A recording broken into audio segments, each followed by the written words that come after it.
Hello everyone!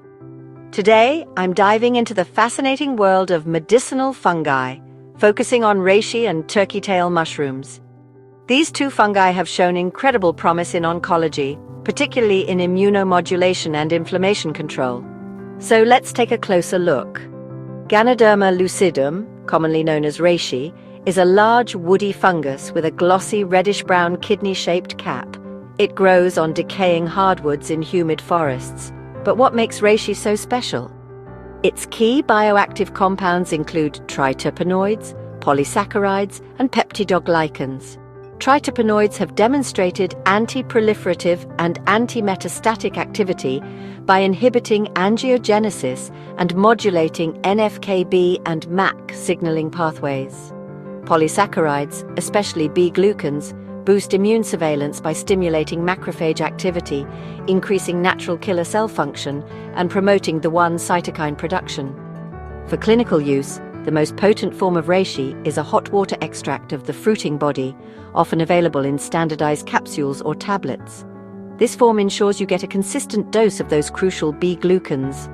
Tinctures and alcohol-based extracts might concentrate triterpenoids, but they can lose the vital polysaccharides. Next up, Trametes versicolor or turkey tail. Named for its multicolored fan-shaped caps, turkey tail is a saprophytic fungus thriving on decaying logs. Its claim to fame? Polysaccharopeptides, particularly PSK and PSP. PSK enhances antigen presentation, boosts CD8+ cytotoxic T-cell response, and stimulates dendritic cell function. It also inhibits tumor-promoting cytokines like TGF-B and VEGF. In Japan, PSK has been used as an adjunctive treatment for gastric and colorectal cancer, showing improvements in disease-free survival and immune function. For clinical purposes, the most effective form of turkey tail is a standardized aqueous extract, often found in capsules or powder form. This method preserves the active protein-bound polysaccharides. Alcohol-based tinctures may denature these critical protein components, making them less effective.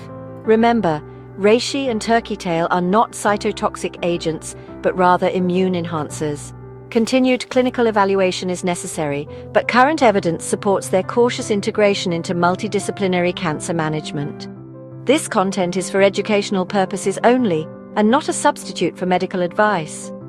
Thanks for watching, and stay tuned for more educational content.